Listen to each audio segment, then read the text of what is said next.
तो स्वागत है आप लोगों का आज की क्लास में। आज की क्लास में हमारा टॉपिक है ब्याज निकालना। क्योंकि आप देख रहे हैं आजकल दुनिया ब्याज पर ही चल रही है। जैसे मोबाइल लेने जाते हैं तो हम ब्याज पर ही लेते हैं। ईएमआई वो ब्याज ही का रूप होती है ना। गाड़ी लेने जाएं तो ब्याज पर लेते हैं, ट्रैक्टर लेने जाए तो ब्याज पर लेते हैं। आजकल हम कुछ भी चीज ले रहे हैं तो ब्याज पर ही ले रहे हैं। आपने कई कई दुकानों पर देखा होगा कि कपड़े भी ब्याज में मिलते हैं कि 3 इंस्टॉलमेंट में पैसे दे जाइए, है ना। तो आज का हमारा टॉपिक है ब्याज निकालना। ब्याज निकालने से हम ये सीख जाएंगे कि कोई हमसे कुछ ज्यादा पैसे तो नहीं ले रहा है ना। तो पहले अपन क्या सीखते हैं, ब्याज निकालना। चलिए देखते हैं। तो आज का हमारा टॉपिक है ब्याज निकालना। तो ये रहा हमारा सवाल। 10,000 का 5% मासिक ब्याज की दर से 13 महीने का ब्याज कितना होगा।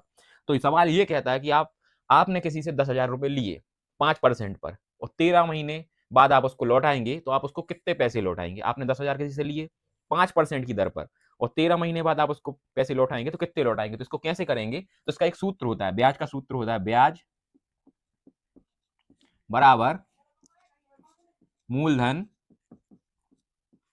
गुणा समय गुणा दर और बटे में 100।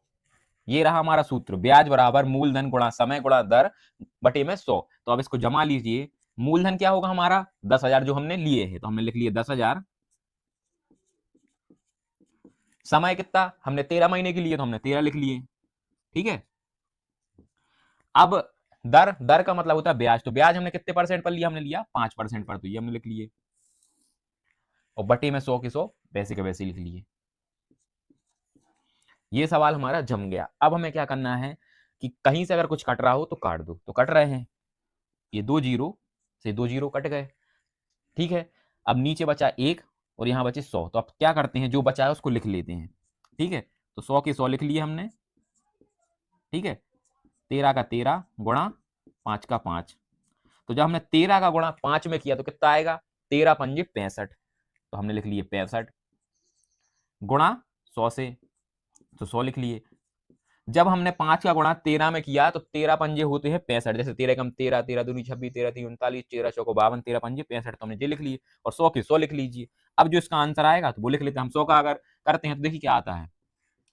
100 का गुणा 65 से करते हैं तो क्या आता है, जीरो का जीरो, इस जीरो का जीरो, 5 एकम 5, 38 लगाए, फिर जीरो, फिर जीरो, 6 एकम 6। तो 65 का जब हमने 100 से गुणा किया तो आंसर आया हमारा 6500। तो ये क्या निकल आया हमारा, ब्याज, है ना। अगर हमने किसी से 10,000 रुपए लिए हैं 5% की दर से 13 महीने के लिए, तो हमें उसको देना पड़ेगा कितना ब्याज, 6500 रुपए ब्याज देना पड़ेगा। ये तो हुआ हमारा ब्याज। अब हमें टोटल कितने पैसे देने पड़ेंगे, तो चलिए वो भी देखते हैं। उसके लिए हम क्या करते हैं, उसके लिए भी हम लिख लेते हैं अलग से। टोटल पैसे के लिए कुल रकम, कुल रकम मतलब कुल पैसे, मतलब मूलधन धन ब्याज। मूलधन और धन को प्लस कर दो तो अब क्या आएगा हमारा, मूलधन कितना था हमारा 10,000, तो हमने 10,000 लिख लिया। और ब्याज है हमारा 6500, तो हमने 6500 लिख लिया। तो टोटल हमारे पैसे हुए कितने, जब हम इनको जोड़ेंगे तो हो रहे हमारे 16,500 रुपए। किसी से हमने 10,000 रुपए ब्याज, 10,000 रुपए पैसे लिए ब्याज पर 5% की दर से 13 महीने के लिए, तो हमारा ब्याज हो रहा है 6500 रुपए। और जब हम उसको टोटल पैसे लौटाएंगे तो हम उसको लौटाएंगे 16,500 रुपए। तो देखिए कितनी आसान तरीके से मैंने आपको ब्याज करना सिखा दिया, है ना। ब्याज के सवाल करने सिखा दिए। तो एक बार आप इसका स्क्रीनशॉट ले लीजिए, फिर आप उसको ऐसे ही प्रैक्टिस कीजिए। क्योंकि ये हमारी जिंदगी का एक महत्वपूर्ण हिस्सा है, क्योंकि हमारी जिंदगी ब्याज पर ही चल रही है। कुछ भी चीज लो तो हम लोन पर लेते हैं, ईएमआई पर लेते हैं। तो हमें ये सवाल करना आना चाहिए, क्योंकि हमें हमारे पैसों का सही हिसाब करना आना चाहिए। तो देखिए और इसका स्क्रीनशॉट लीजिए। मिलते हैं अगली क्लास में।